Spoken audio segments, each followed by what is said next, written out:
we're going to talk about the opium system, or opium consumption in Taiwan, which is a long and sad story. The Taiwanese were allowed to have access to opium until 1945. And as we all know, the drug problem is a very serious problem, and nowadays even an offense that can be led to capital punishment in many countries.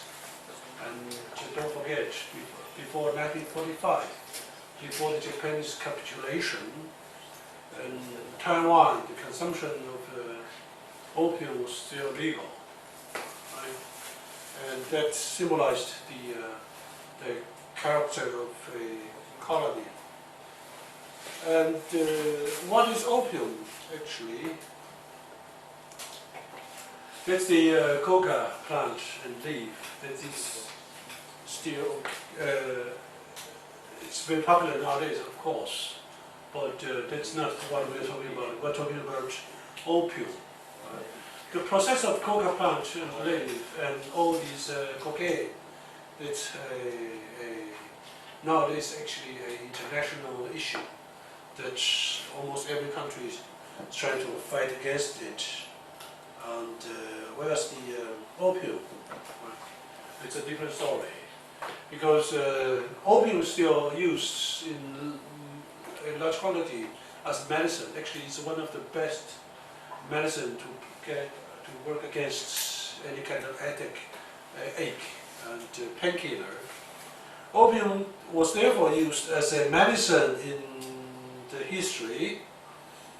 The Chinese first get acquainted or get to know about opium through the Arabians. Actually, the word opium actually is derived from the Arabian words, opium, or in Chinese sometimes we even call it afro. This is the opium. It's derived from the opium poppy juice. The picture here. This is the opium poppies, and how you get the juice. You just kind of scratch the bud, and the juice will come out. You just collect all the juice and process it until, or export it to the sun. It will get into a latex form, and you just use it. The best or the easiest way to use it is actually to inhale it. And when the juice is dried out, processed into a latex form, and then it can be used. And as I mentioned, the easiest way is to inhale it. You use a pipe, put the opium into the pipe, heat it, say over a light, candle or whatsoever, then it will actually vaporize, and then you just inhale it. I think quite a lot of you must have know about, say, the intakes of any kind of drugs, like some soft drugs, like marijuana. Yeah, do you know where to get any? What? Do you know where to get any? Actually, now that you brought it up. I wish I could. Well, I studied in Germany, and in Germany this marijuana, hashish, was a very minor offense, and in the Netherlands it was even legalized to take this in some certain areas. So it is really, well, the only thing that we're afraid of is the escalation. You started from the mild stuff, cigarettes, and you come to the joint, and later on you were kind of, the demand is higher and higher, and starts to get cocaine, get crack. Okay, the substance that works was actually the morphine, and in opium it sometimes contains up to 12% of morphine, and other stuff like codeine and some other stuff were actually included in the opium. And it's very easy to get addicted to the opium because you know, once I talked to my dentist. The dentist told me that it's actually the best painkiller. Right? If I have any kind of toothache, any kind of ache, just take some of the opium. And therefore, for a long time in China, the opium was taken as a medicine, as painkillers. If I have any diarrhea, any kind of headache or stomach ache, or this kind of thing, just take a shot of the opium. All your sorrow, all your pain will be gone. Right? And therefore, in China, it was actually used to work against, say, a lot of different disease, and was therefore the opium was actually spread very wide in many countries. Opium was taken, and until up to the 19th century in England, in the States, in many countries, in Turkey, in Europe, opium was taken by many of the people, and this is the opium field. And India, as well as some part of China, the poppy grows wild. Okay, since the Chinese learned about the opium, but it was not produced in China. For the Chinese, most of the fields that should be what is workable should be should be reserved for the crops, and only a small amount of the opium were actually introduced to China and used as medicine. Therefore, it was stayed in China harmlessly for centuries. Only in the Qing dynasty, people started to take this as a drug and use it on a daily basis. So they smoke the opium. Sometimes people want to commit suicide. They even swallow the opium, which is fatal. And the effect on the population, on the people, very serious. And since China didn't grow this kind of crop, it has to be imported. And the British merchants found it very profitable to deal with opium. Therefore, they started to grow these plants in India, as I mentioned, or in Afghanistan, in a lot of areas. In Turkey, in the former Ottoman Empire, the poppies were actually quite popular. And then the British merchants started to import it to China. Beforehand, the Chinese goods were actually exported to worldwide. In the 17th century, the Chinese industry provided actually, the volume is actually 1/3 of the world global production. And for a certain time, the Chinese economy was actually the leading country in the world before the industrialization. And when the Western merchants came to China, they always purchased a lot of goods like silks, like porcelain, like medicine, like minerals such as tins and zincs and so on. But from the late 18th centuries on, the merchants, or at least the British merchants, they found it very profitable. Therefore, they stopped to buy things from China, rather just import opium to China. And on the way back, a lot of silver actually in the pocket. And then the loss of the silver, or this kind of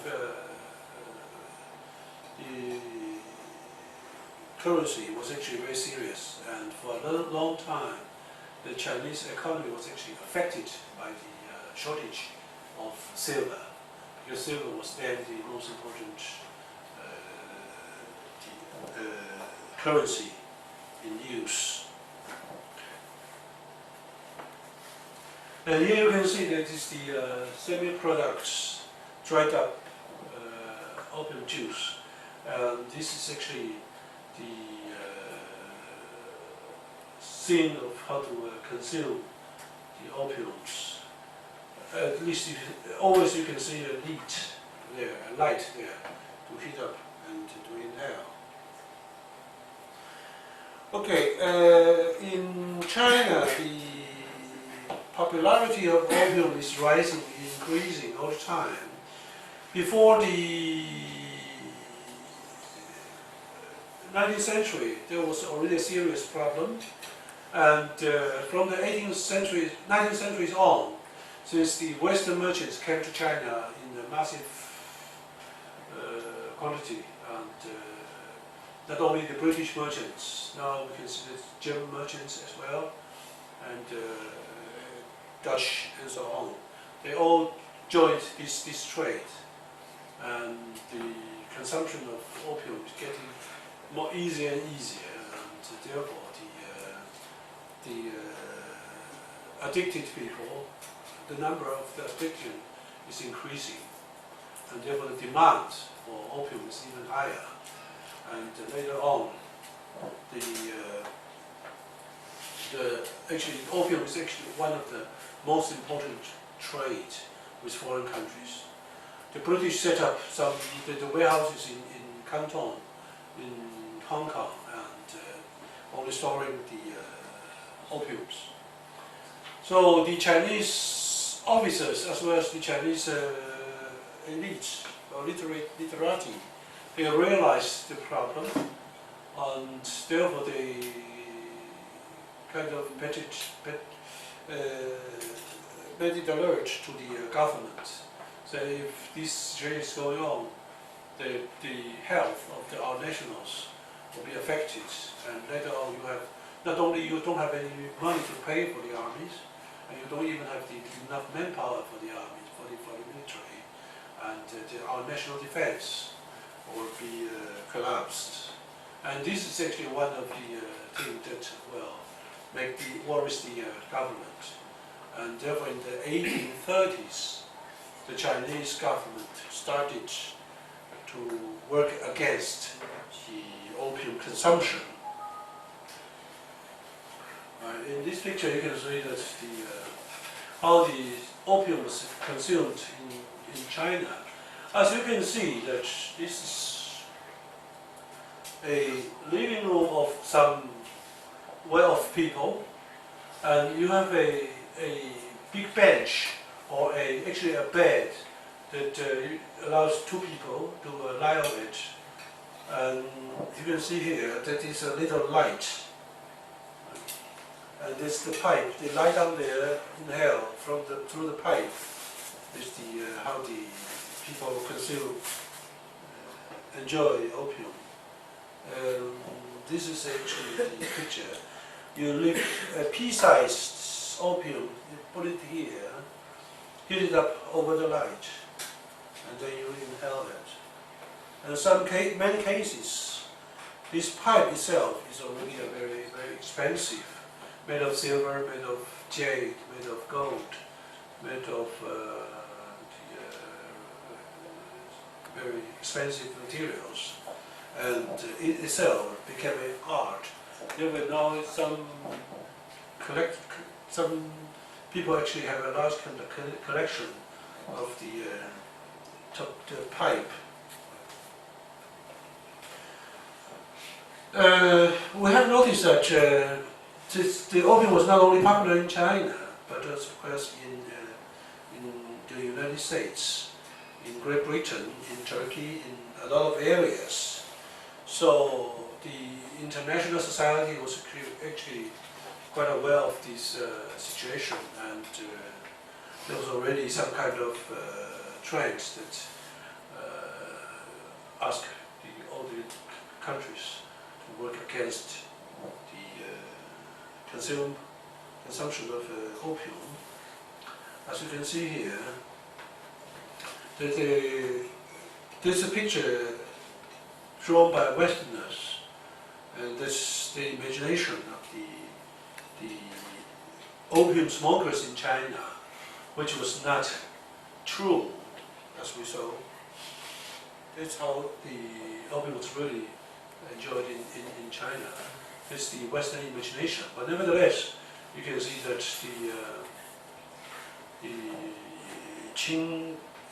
the people, after a certain time of consumption, they will lost their appetite and lost their weight, and even lost their ability to work, or even somehow the will to live, right? Or as any kind of drugs. So,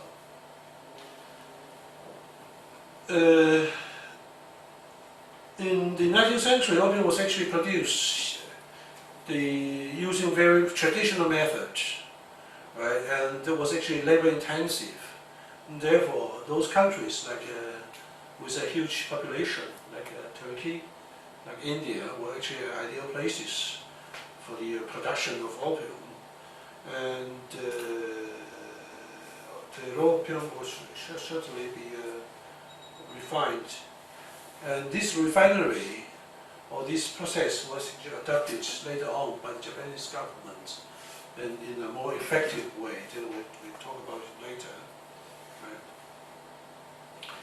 And as I mentioned, 1930s, the Chinese government started to work to fight against the consumption of opium. And there was a governor called Lin Zexu, who was actually governor of the Canton province.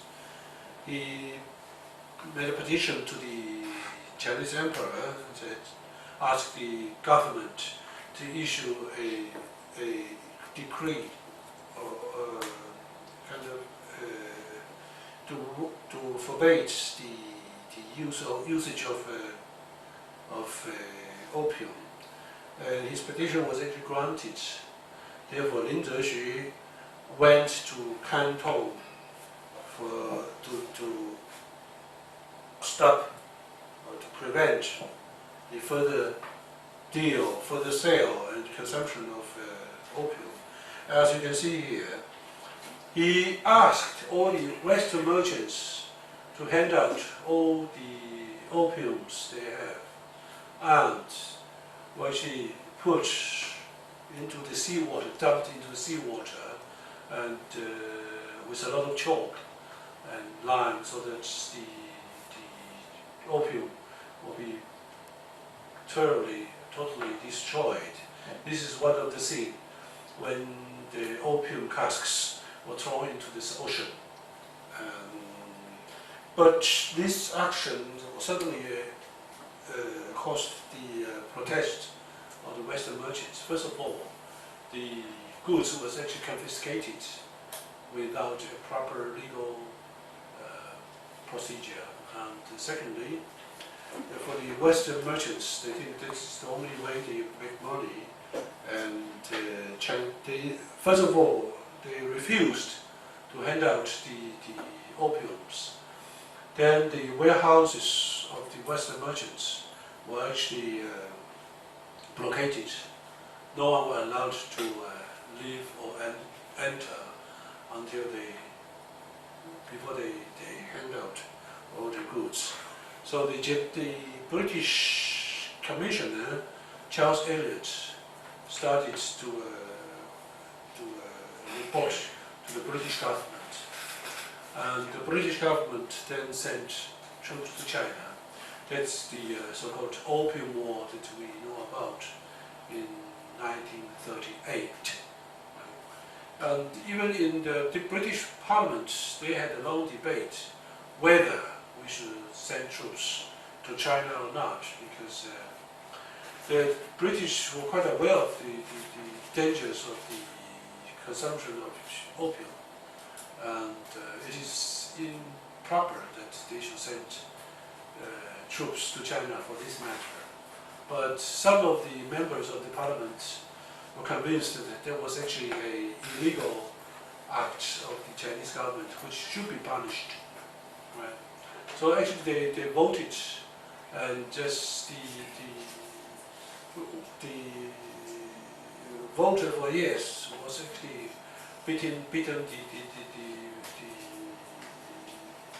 other party by a very minimum difference. So anyway, they sent troops to China and called it commercial war. So for the British history, they call it commercial war, but for the rest of the world, or even mainly for the Chinese, we call it the Opium War, because the war of 1938 was actually caused by the opium question.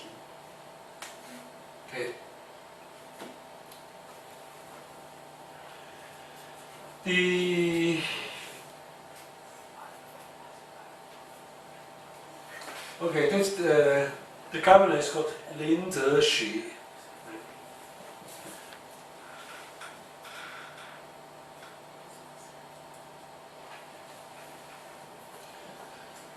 So that was actually what happened during the war, or before the war. The merchants were forbidden to sell, but the war ended in the signing of 19 treaty. We have to remember one thing, that China was not ready for any kind of war, because the weaponry used in China was quite primitive. They use swords, they use bow and arrows, whereas the British soldiers actually using the modern rifle guns and so on. So, whereas we know that in the modern history of China, no single war against foreigners were actually won by the Chinese, because it's just simply the primitive weaponry. And 1938, the first war broke out, and British very quickly took some part of China, the coastal area, and forced the Chinese to ask for peace. Then there was actually a draft of the treaty signed by the Chinese officers and the British officers, but the Chinese government denied this draft, and therefore the warfare opened again, and that was 1840. Then this time the Chinese government, the Chinese soldiers were actually totally defeated. Therefore the war ended with the signing of 19 treaty. This is actually one of the scenery of the signing of 19 treaty. The 19 treaty is actually of great importance, just for a few reasons. First of all, the opiums were actually allowed to be sold openly in China, on the Chinese market, after paying taxes. Right. And the next thing would be that a lot of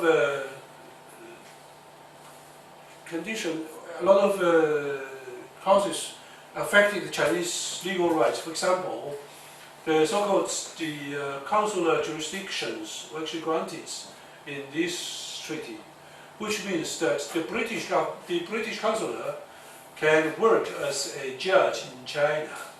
If the British subjects should have any kind of legal problem with Chinese, like hitting or homicide or any kind of thing, these British subjects should be only judged by the British consular, which would be exempt from the Chinese legal system.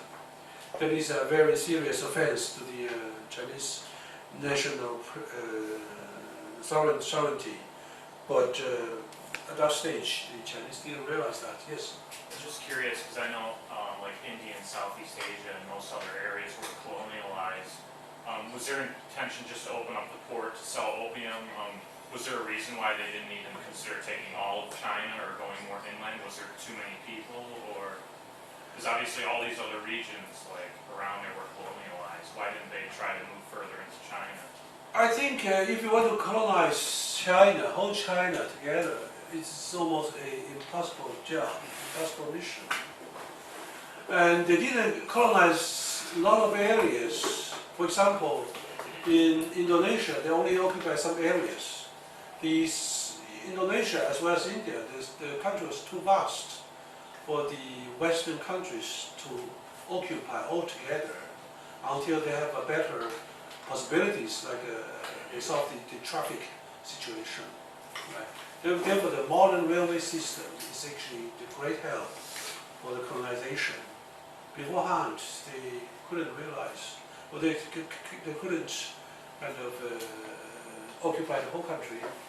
Therefore, the only attempt they tried is to get some areas, some enclaves, so that they can set up some kind of base. Like at that stage, you use the steamboat. For the steamboat, you need fresh water, you need coal mine, you need coal. And these kind of supplies can only be workable if you have a base. And for them to set up a base on the route will be more interesting than to colonize the whole country. The British activities in India, for example, was actually taken step by step. First of all, the British East India Company started to set up some strongholds in India. And they couldn't manage to colonize the whole country. Don't forget, the French presence was actually strong there as well. And only after the 7 Years' War, 1756 to 1763, the French presence was actually expelled by the British.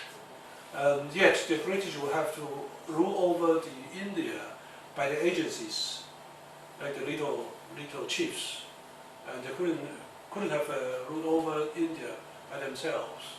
And was actually throughout the British colonization in India, there was actually not a total occupation. You think about it, in the 1930s, when Japanese came to China, and it was all still impossible for the Japanese to occupy China altogether. Right? Just the country is too vast. And what do you get if you occupy the whole country? It's hardly any kind of a profit. You just rather do business with the country, with China, will be easier. Even we talk about the Dutch presence in Taiwan, it was already very, very difficult. The Dutch couldn't have managed to occupy the whole Taiwan. They just have the China as their base. I just think technically they couldn't do it without the modern infrastructure. Therefore, as you see that when British started to colonize Africa, the first thing they do is actually build the railway system. With the railway system, they started a more effective colonization activities. Yeah, most of China's a lot of mountains and stuff, and I can Well, see where a lot of India is pretty flat, and a lot of areas of Africa are flat. Yeah, too. but nevertheless, they have to build the railway system. And China was actually not so weak, and because there is a central government in China, if they were really determined to fight, there is actually a possibility to drive all these foreigners away. Like we know, later on we'll talk about the Sino-Japanese War of 1894-95.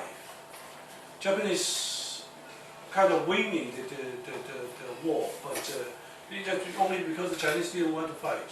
They were not determined enough. Say 1936, 1937, Japanese was actually much stronger than she was in 1894, and China was much weaker because there was decentralized. China in 1937 was actually weaker than the situation of 1894, but the Chinese lasted so long. Because what the Japanese realized, if they enter the interior, then their power will be diluted. They don't have enough manpower to operate their whole country. Therefore, I think to colonize a country is not so easy. It takes a lot more than just notion or the idea. Any other questions? Like, I'll give you another example. The French started to colonize Vietnam for ages.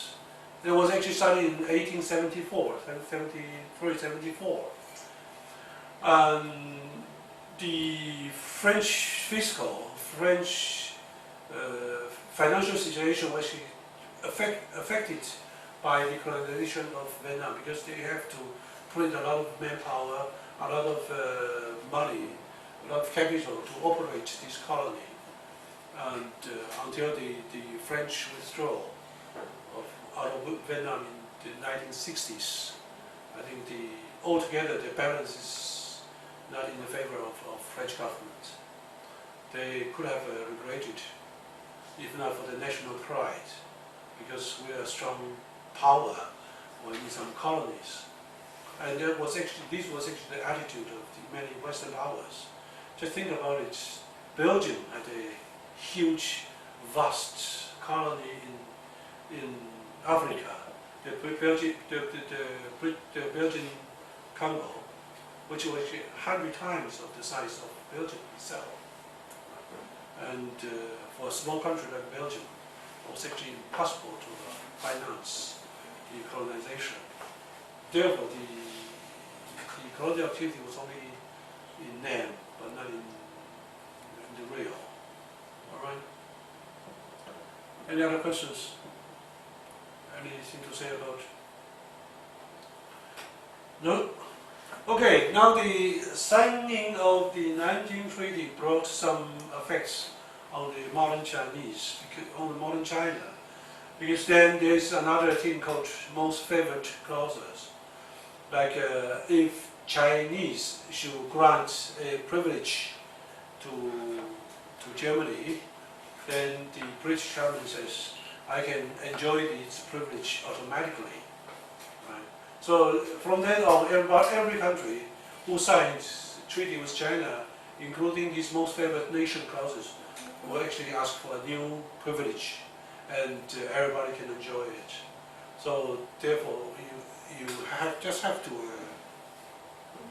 Actually, this then leads to the cooperation of these powers to work together in China.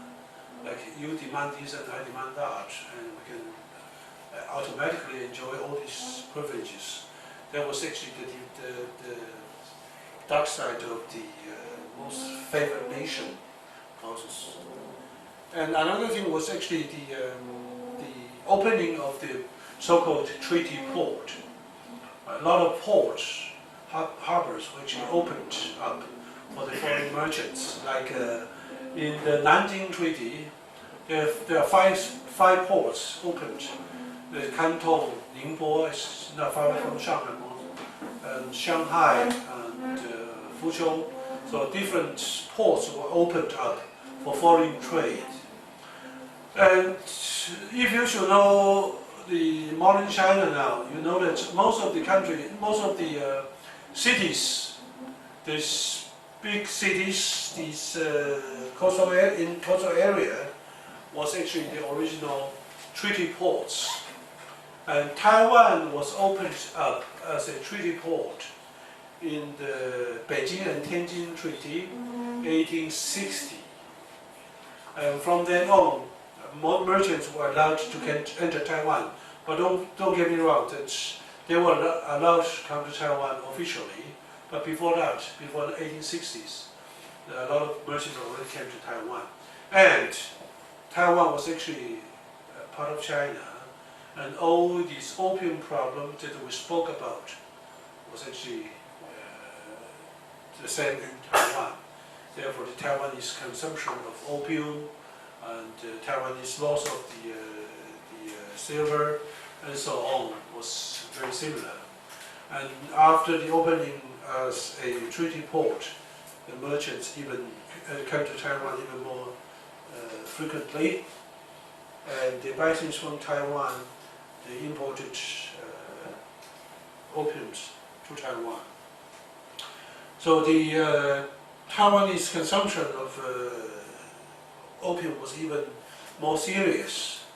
Just have to think about it. That there's a lot of merchants in Taiwan, and the structure of the Taiwanese population is totally different to this of the China or any normal areas, because until the end of 19th century, the structure of Taiwanese population was actually imbalanced in like a frontier, like a colony that only mainly consists of the young male, the immigrants from mainland China, and those people without family, without proper family, and the rate of crime or the rate of the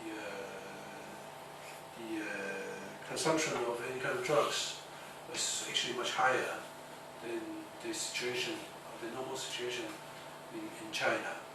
A lot of officers in Taiwan were actually from mainland China. They wrote a lot of memoirs and reports on Taiwan. They all mentioned the situation in China, that only the rich people, rich families, they consume opiums. But in Taiwan, it is a very popular amongst those who are not so well off. Those poor people, they still enjoy opiums, and sometimes that leads to a higher crime rate. Okay. The misuse of opium in Taiwan is a very serious problem, and as you can see, the opium actually was brought into Taiwan by this kind of boats, and this actually aroused the attention of the Japanese government. So Japan, although was also a country exposed to the Western imperialism, they realized the situation early enough, and in 1874, Japanese government already sent a delegation to Europe as well as to the States to talk about the normalization of any kind of treaty relations. And actually the Western countries granted the Japanese with the normal rights. And we have to remember the so-called Kanagawa Treaty of 1854, signed between Japan and the United States. The Perry, P-E-R-R-Y, Perry, Commodore Perry, led a fleet to Japan, opened up Japan. And in the Kanagawa Treaty, all the terms were very similar to the Nanjing Treaty. And Japanese realized these kind of treaties a hindrance of their further development. Therefore, the Iwakura mission, 1874, to Europe, to the States, kind of successfully persuaded the Western countries to sign a new treaty on equal base. And Japanese realized the problem of opium, and they forbade the usage of opium in Japan. So before the Japanese arrived to Taiwan, taking over Taiwan, there was no or hardly any, or there was not a serious opium problem in Japan. So therefore, when 1895, the Taiwan was ceded to Japan, the government issued immediately an order that no Japanese nationals should be allowed to smoke in Taiwan, right?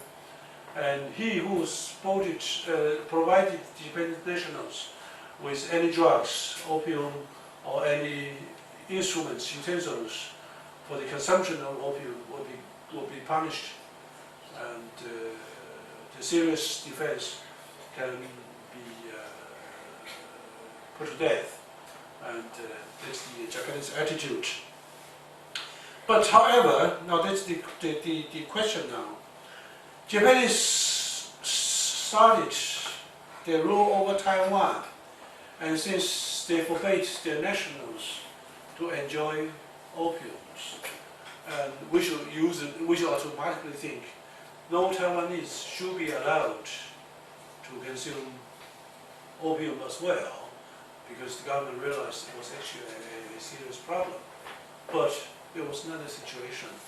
When the Japanese presence in Taiwan lasted for over 50 years, and the Taiwanese continued to enjoy opium during the Japanese colonial reign, and the problem lasted until 1945.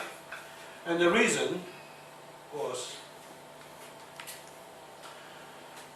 of course, Taiwan was actually a colony, and therefore the people of the colonies not as equal as the Japanese nationals. The Taiwanese are not citizens, but subjects of second class. You should just continue to smoke the opiums as long as you pay the tax, and they use the opium consumption, as the best way to collect money. Because, now back to the topic, to run a colony costs. To run any places, it costs. You have to provide the people with water, with electricity, with infrastructure, with school, with national health, with anything, and they all cost money. Usually you collect tax to cover the thing. But if the country or the place is poor, you won't be able to collect enough money. What do? You have to pay. That's what I mentioned. The French government paid a lot in Vietnam, and many others spent a lot of money in the colonies. And sometimes to have a colony is too expensive for many countries, unless you have a different attitude. The film about the diamonds, the blood diamond. Right? It's one story. The British activities in South Africa was actually concentrated on mining to get the minerals, to get gold as well as the diamonds, and use it to produce national wealth, but rather than to spend money. Later on, we will make some kind of comparison. When the Japanese government started to colonize Korea, the attitudes was also different, because Korea served only as a passage to Manchuria, to China, and therefore the infrastructure, the construction, and all this kind of public engineering was not as satisfying as it should have been. Therefore, the Korean attitudes towards Japan is somewhat different. But in Taiwan, it's a different story. So, the Opium Act in Taiwan was very harsh on the nationals. And the Taiwanese, as long as you pay, will be granted. Right? So here, the act didn't forbid any Taiwanese from consuming opium as long as the opium tax was paid. And the opium tax was very high. When Japanese first arrived to Taiwan, the government or the Japanese Imperial Diet was claiming that the Japanese financial situation was not good enough to finance, to support the colony. They even thought about selling off Taiwan to France, to French government, to avoid any kind of extra expenditure, but the the Japanese colonial government here in Taiwan then decided, okay, we have to make Taiwanese finance independent as soon as possible to avoid this kind of discussion continues. And therefore, the fiscal situation in Taiwan only took the Japanese colonial government 3 years to make it balanced. Right? In 10 years' time, the Taiwanese financial situation was actually already very, very good. Was even able to provide Japanese with some extra financial help. And the only reason was not, well, the improvement of the financial situation was not a result of the increase of national productivity, but was actually resulted in the useful or the effective means of collecting taxes, and there was the monopoly introduced over every section of the daily life. Like you have to pay tax for salt, you have to pay tax for flour, you have to pay tax for matches, pay tax for everything. And opium tax was actually one of the first and the most successful one. We have a 10 minutes break, all right?